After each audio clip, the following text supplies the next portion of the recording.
Demak, hammasi joyida. Sakura Sevandi Subasingada. Va endi to'pni burchakdan bemalol tepaversa bo'ladi. 40-daqiqa tugamoqda. Yana bir standart. Nepal o'zidan kutilgan natijani ko'rsata olmadi birinchi taymda. Voy! Rai. Pas yaxshi chiqmadi.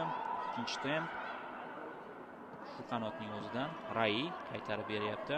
Uzatma amalga oshirsa kerak. Bunday bo'lmadi. Rai. Ikkinchi qavatdan uzatma. Himoyachi osonlik bilan xavfni bartaraf etdi. Mana bu o'yinchi esa uzoqqa tepib yubormoqchi bo'lganda, qaytarish o'rniga o'z darvozasi tomon yo'naltiryapti to'pni Shri Lankaliklar.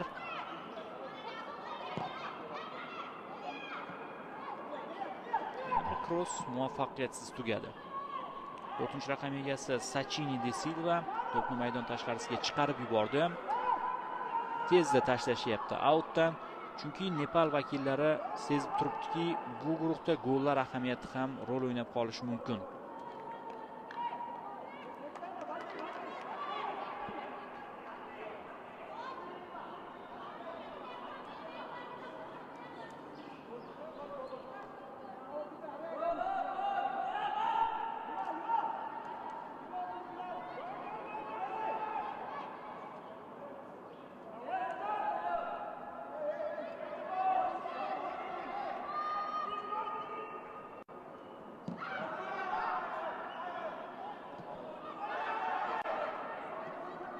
Yaxshi pas.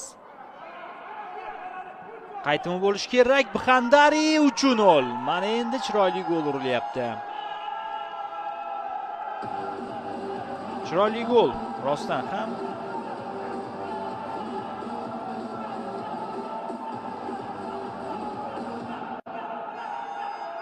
Texnikasi bilan yuqoridan tashlab qo'ydi hozir. Nepal sardori Savitra Bxandari. Goal for Nepal scored by player number 9. Uchrashuvda hisob o'zgardi. Gol muallifi Nepal terma jamoasining 9-raqamli futbolchisi Savitra Bxandari.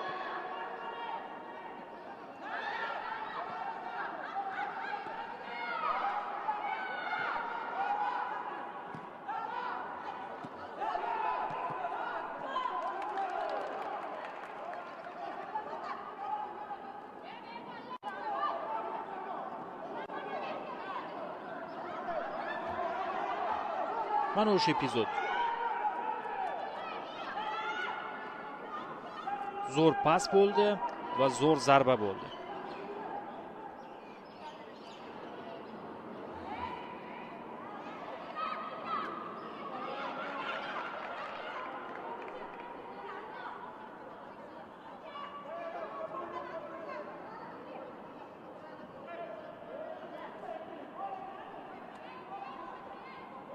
Birinchi bo'lim so'ngiga qarab boryapmiz. 44-daqiqa.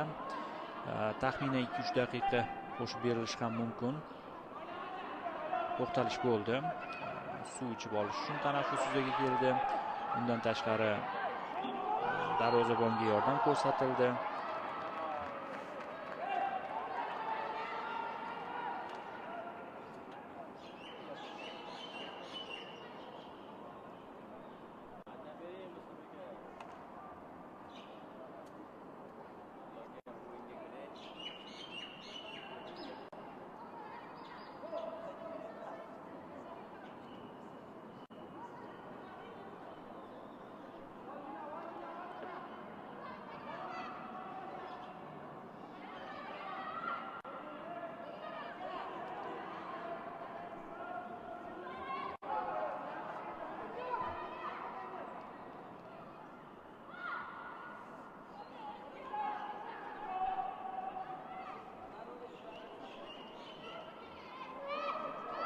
Demak, Shri Lankada birinchi taymda birdan bir standart vaziyat yuzaga kelyapti.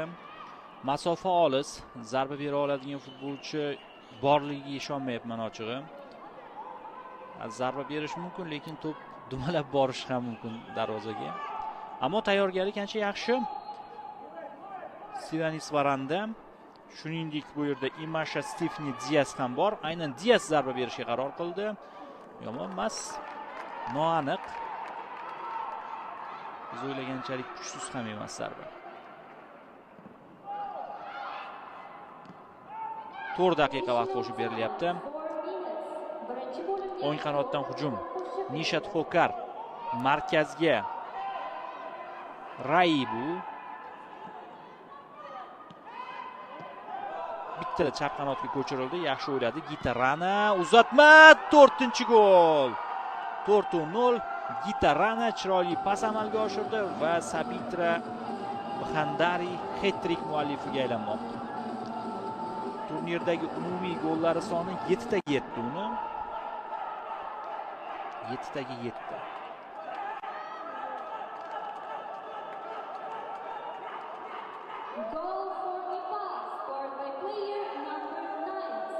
Nepallik muxlislar kelishgan qo'llab-quvvatlash uchun jamoani.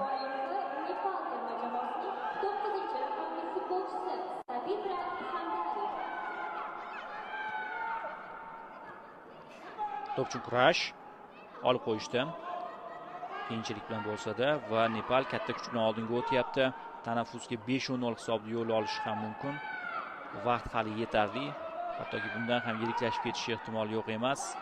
Kim birinchi yetadi? Himoyachi yaxshi pozitsiyada turibdi.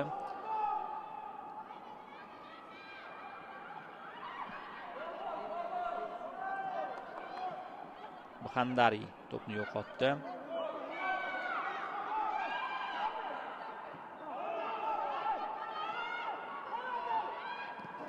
Yaxshi pas.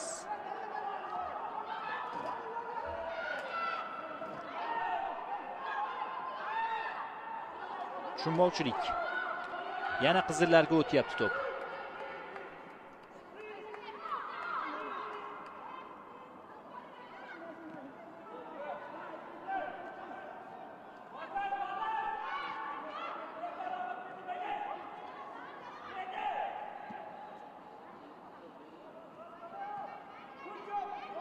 Yaxshi aldab o'tish qo'lga tegdi. Lekin qisqa masofa bo'lganligi va hisobdan kelib chiqib hakam bu yerda u haqda o'ylamasa kerak. Bizga takroriy lavha namoyish etiladi. Bu boyagi gol, 4-gol. Bittada uzatma amalga oshirdi. To'pni to'g'rilab ham o'tirmadi hattoki o'ziga Gitarana.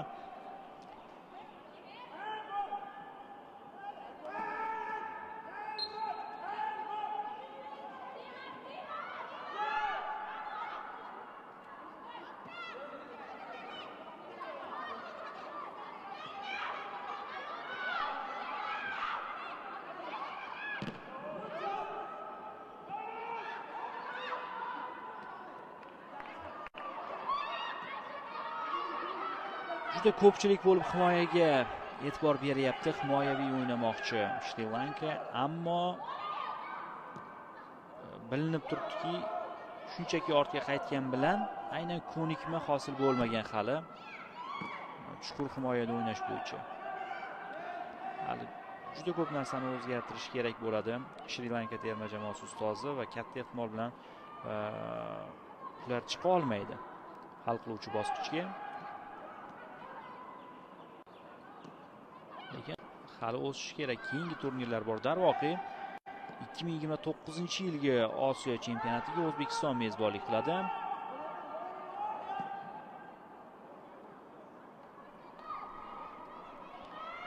Yurtimizda mana shu toifadagi qit'a birinchiligini ko'ramiz hali. Nasib qilsa. So'nggi soniyalar birinchi bo'limdagi o'ng qanot tanlandi bu safar ham. Birinchi raqib aldab o'tildi. Ikkinchi qavatni uzatma. 5-golni ko'rmaymiz shekilli. Qaytarib berdi. Endi ko'rsak kerak. Voy.